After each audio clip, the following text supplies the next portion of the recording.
Good morning, everyone. Welcome to the Board of Revision hearing today. As directed by Manitoba Health, we're requesting people avoid close contact within 2 meters with anyone showing symptoms of a respiratory illness such as coughing or sneezing. If you are experiencing flu-like symptoms, we're requesting that you excuse yourself from the room. I would like to call the meeting to order and make the following statement. I would like to begin by acknowledging that we are in Treaty 1 territory and the traditional homeland of the Métis Nation. On the panel today, to my immediate left is Neil Harden, and to his left is Carrie Linklater. Our secretary is Michelle Neepen, and our assessor is Jamie Forger. And my name is Brent McIntyre, and I'll be chairing the meeting today.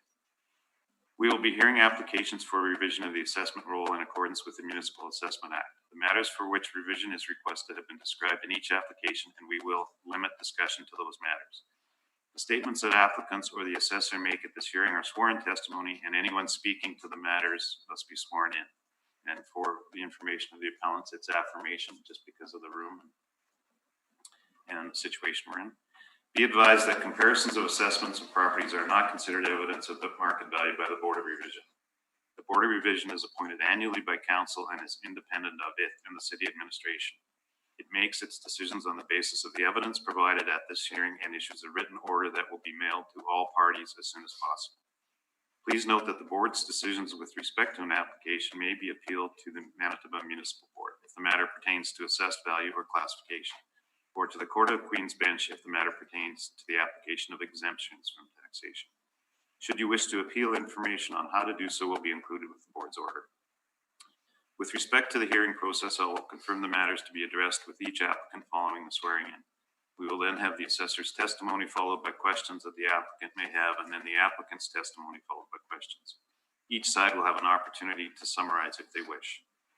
Once all of the evidence about an application has been brought forward, the applicant may leave. The process will repeat for each item on the docket today.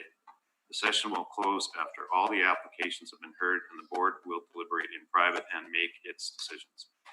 You will receive the order by registered mail as soon as possible. As information, all public hearings are live streamed, recorded, and will be part of the public record. Thank you. The first property on the docket is Unit 101, 155 Sherbrooke. And ma'am, if you want to sit at that workstation.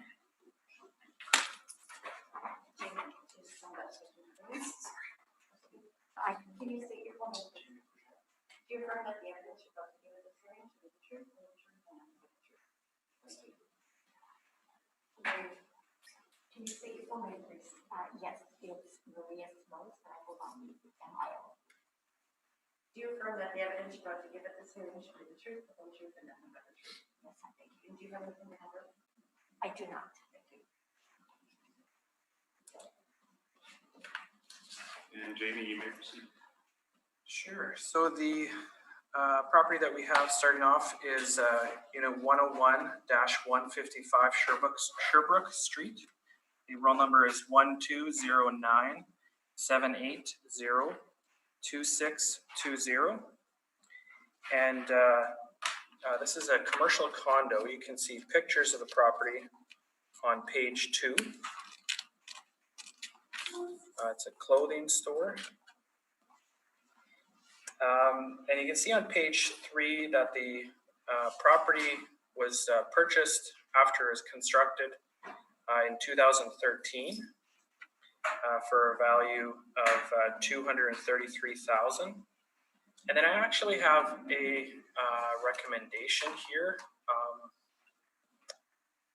Not sure if you guys have received that. It should be. Oh, okay. Look for it. Okay, just a minute. Oh, yeah, there. And so, based on an adjusted rental rate, we're proposing $19.75 for rental rate. And we're considering the area to be 975 square feet. We're open to continue to review the area. I think there is some disagreement about the area that's there. But regardless, with the consideration of the sale price from 2013, we believe that the overall value, ultimately, regardless of the sale price of $236,000, is fair. And so that's the recommendation. And then you can see on page 4, we have our rental comparables. The first 4 are commercial condos. This is page 4 of my brief. And then the remaining 8 or so are nearby, maybe a few minutes away in some cases, rental rates of commercial spaces as well. And then on page 5, we have comparable sales of commercial condos. We think that for commercial condos, they're often purchased for owner-occupied reasons, and they're often traded on the direct sales approach. So we think in that case, there's sort of added validity to the comparable sales over other property types, perhaps. So the first one here is the subject property, and that sold in 2013 for $233,000. We're asking for $236,000 today. And if you consider that the area may be lower, the price per square foot would go up. And then probably the most ideal comparison is on Maryland, 54 Maryland, and it's approximately 900 square feet, and it sold for $241,703, and the overall price per square foot there is $268. So we're proposing approximately $242 a square foot. And then as you go down, there's a residential unit that is also on the main floor, like the subject. It sold when the building was first being brought to the market. It sold for higher, sold for $307 a square foot. The area is smaller, and the considerations may be different for a residential sale than for a commercial condo sale. But regardless, even with the smaller size, it's fairly close to the sale price of the subject as well. So that's my presentation. Thank you. Ms. Samos, how do you feel about the recommendation? I don't have any experience in this, so I can't add or subtract. All I can say is I have to agree, because I think I should have had someone professional working on my behalf, and I didn't have that opportunity to do that. I did prepare a little bit of a complaint, if you don't mind listening to it. Nobody wants to listen to complaints, but I do have one. I apologize in advance. Sure, go ahead. So can I take off my mask, or do you rather I keep it on? I'm okay. It's probably easier for us to hear, especially me down at the end, if you had it off. It's your option. If you want to take it off. Okay. Thank you. I thank you for that. Okay, so in opening, I want to thank you for accepting my application. If COVID has taught me anything, it has taught me, or rather given me the time to look at my tax bill with greater interest. And I think I discussed this with Jamie. The process has been quite interesting, submitting my $53 as clearly stated, then was contacted not once, but at least two or three occasions on how I was short $1. I pulled out the form, it clearly stated $53, not $54. Was told if I did not come in and pay, I could, if I did not come in to pay, or if I could not come in to pay, I could choose to pay on a credit card. I chose to come in and pay my $1 in person. Once there, they could not find my application. I did, however, ask for a receipt for my $1. Parking cost me more than that. Shortly after receiving an email from Jamie, City of Winnipeg employee assigned to help me with my appeal. So I received an email from Jamie, and shortly after I received a phone call from Jamie where we spoke at least for 45 minutes or more. And Jamie clearly stated he was here to help me, and I appreciated that. I had at that moment made up my mind that I was going to get a professional to help me appeal because I have no experience in this. I felt very appreciative to Jamie. I spoke to him briefly on one more occasion and then waited and waited at length until almost deadline. I finally decided I had to do something, so I tackled it on my own as I had originally planned on hiring an agent. Sent Jamie a couple of emails and a couple of voicemails with no reply. I decided I had to sit down and do my own homework without any proper knowledge or proper process. Submitted my appeal by email to the Board for Revision on August the 18th between 3 and 3:30. Still no reply from Jamie. Finally received a call from Jamie around 4 o'clock on August the 18th where the application had to be in by 4:30. So I did not appreciate that, Jamie. He barely started talking and the phone went dead. Jamie called back shortly after and he was telling me he was working from his basement and the reception there was not very good. He went on at length that he had submitted his appeal on, I suppose, the City of Winnipeg's behalf. And for that, I thank you. I'm sure mine was not very fantastic. I questioned, and then I sat and I questioned the extra education support levy the businesses are charged. I questioned. And we're not here to talk about taxes. It's like 3 seconds more.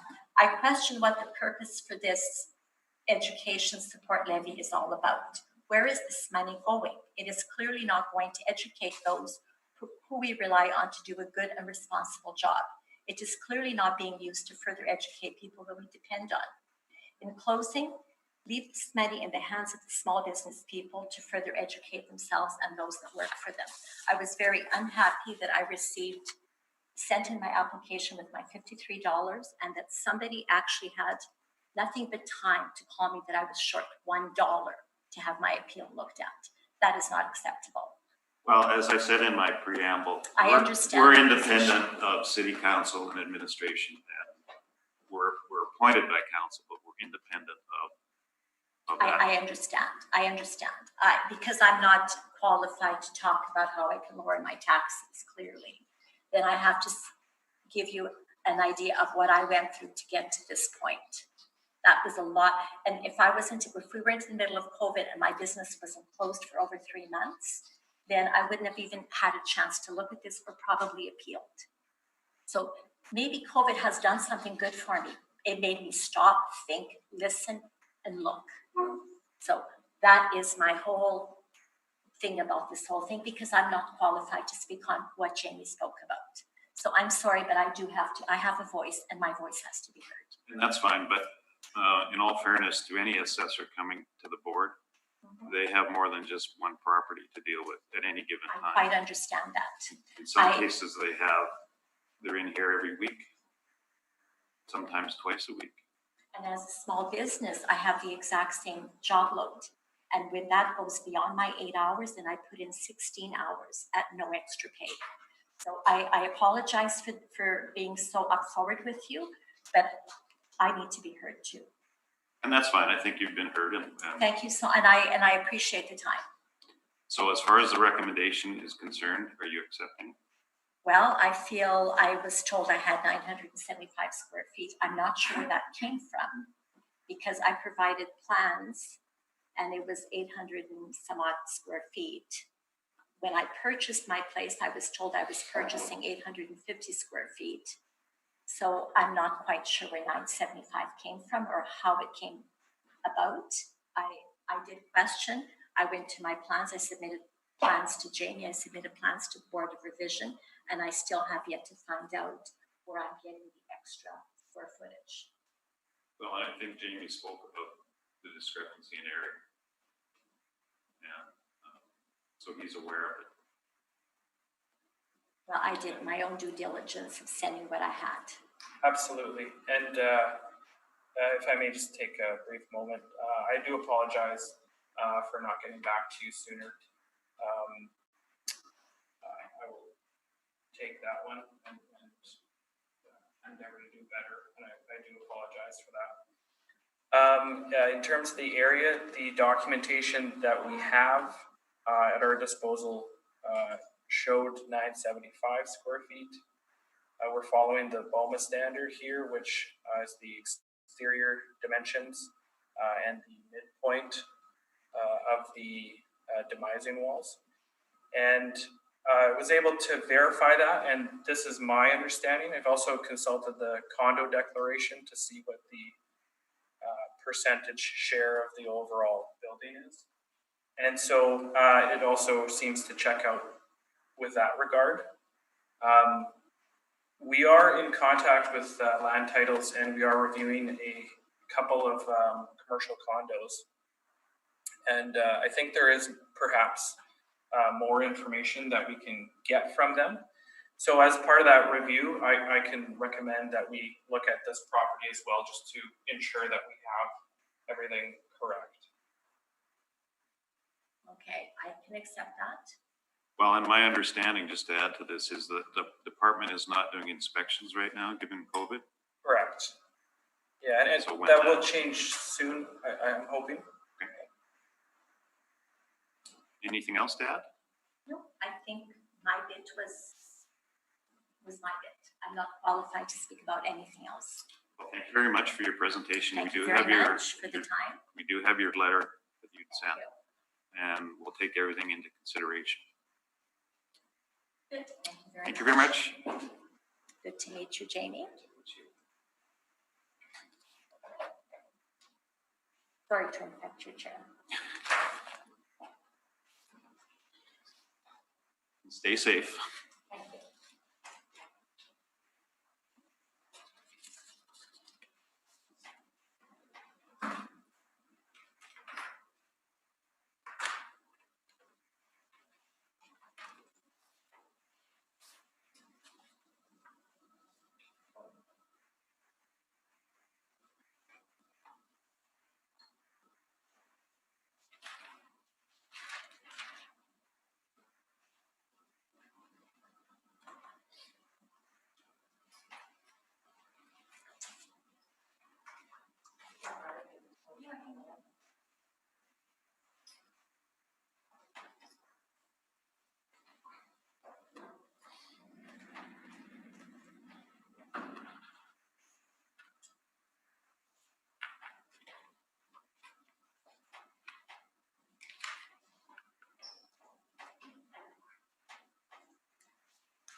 You state full name, please. Do you affirm that the evidence you're about to give is the truth, the truth, and nothing but the truth? Yeah.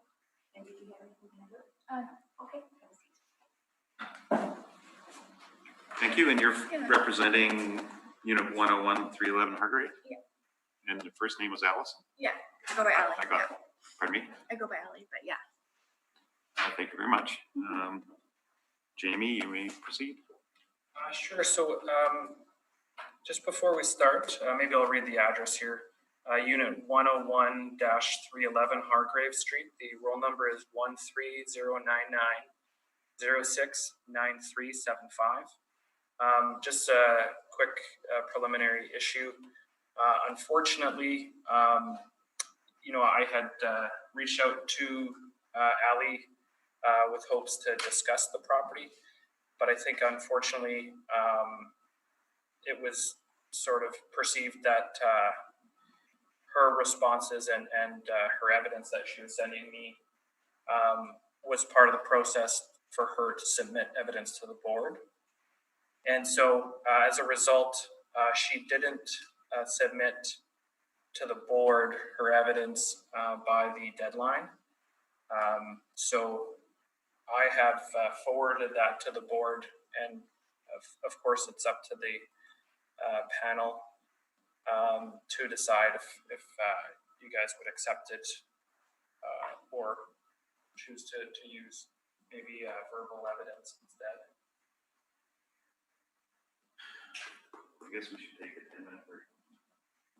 No? Yeah. No, it was submitted to the assessor in time, in which case we're gonna look at it being accepted as of that date. Oh, okay. So there's your answer. Okay. Board has accepted. Okay.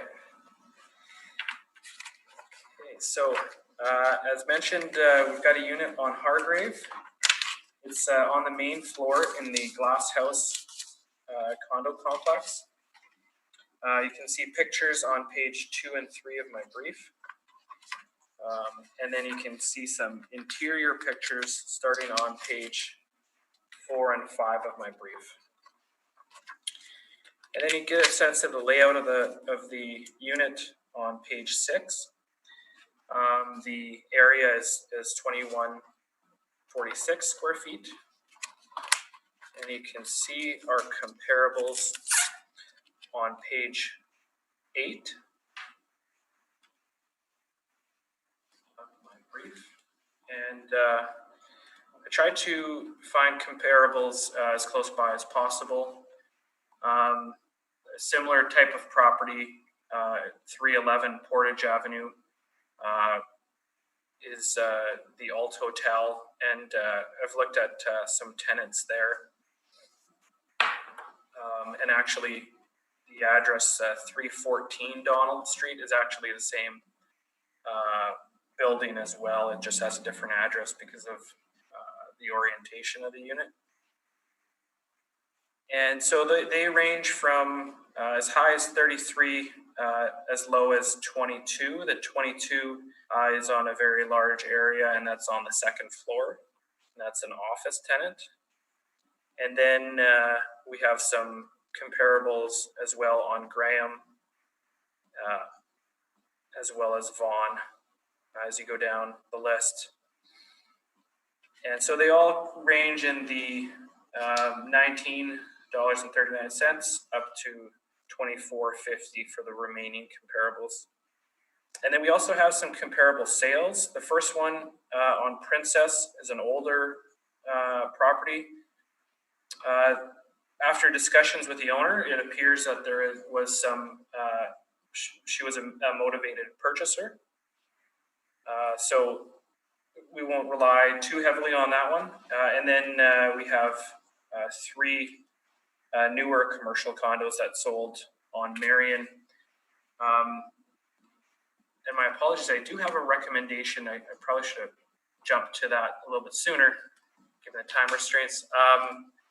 We have a recommendation to use Office B parameters in terms of the vacancy and in terms of the shortfall. So those are the only 2 changes in my recommendation. This property has been listed on the market for at least a year and a half, probably 2 years. Yeah. And maybe going on to 3 years at this point. So our recommendation is to lower the value from $574,000 down to $536,000. So maybe we'll see if that's accepted. And how do you feel about that, Alan? I think my company is still a little confused why our assessments doubled over the last few years. So this year it's been $570, I believe, and then the years before that was like $278.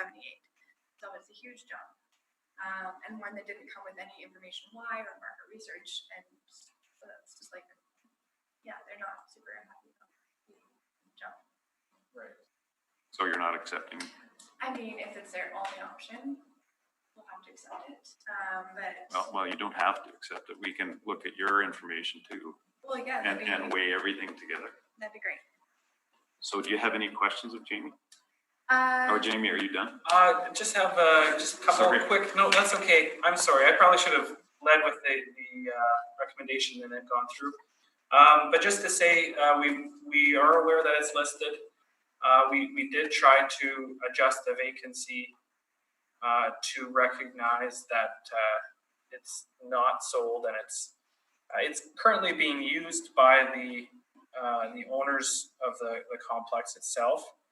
But it is being listed, and the interior pictures that you saw are from the listing brochure.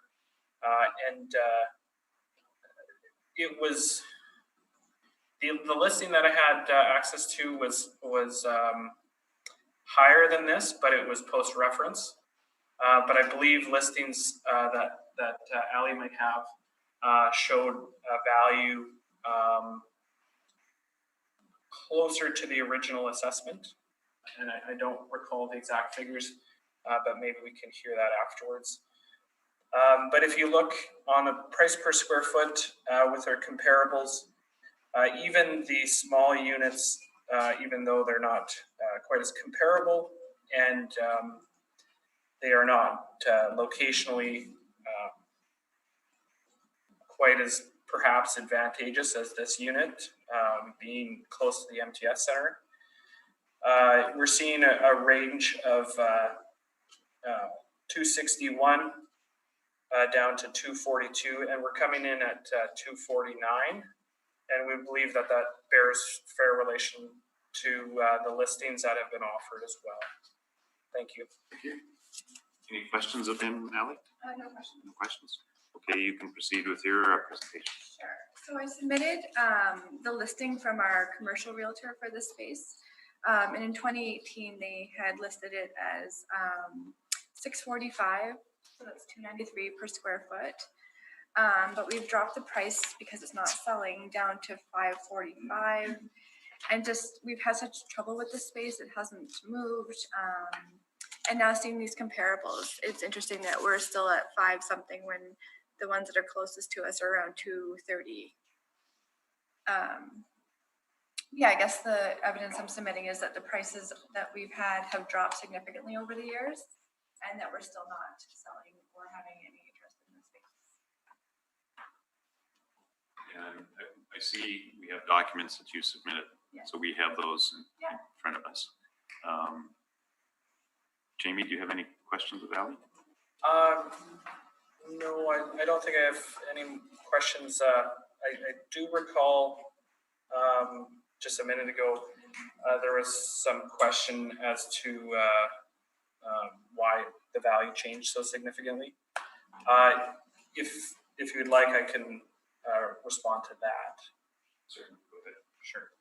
So as the condo was being brought online, this is a newer condo, it goes through a process of splitting up the space through a replot, and it goes from went from residential, who may not have experience with commercial condos, and then it goes to first went to office, and in that process and the process of replotting, there's an effort to match the value to keep it consistent. And then the other issue was that as this unit was being owner occupied, there is a belief that it was not finished on the interior. And so there was an override that allowed for an unfinished area adjustment. So the value was quite low in I think it was in the 270s or so. And so at this point, the 2 years were up after the new construction, and we've removed the new construction adjustment that allowed for unfinished space. Okay, thank you. Any other questions of? No question. Is that like relayed to the owners of the building? Is that like public knowledge that it changes after 2 years? I'm not sure how public that knowledge is, but it is something that's commonly done as new buildings are put onto the roll and as units get finished, to try to give an allowance for the fit up period. Any questions, Carrie? Yes, Ms. Van Dale. This property was listed when? This one was listed. I believe it was listed in 2018 for $645. And it's currently listed for. It was listed for $545.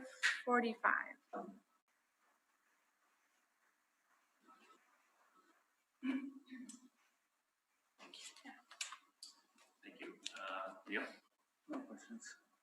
And I have no questions, so that concludes this. Thank you very much. Yeah, thank you. We made it. And we will give due consideration to all the evidence submitted. Okay, thank you. Thank you.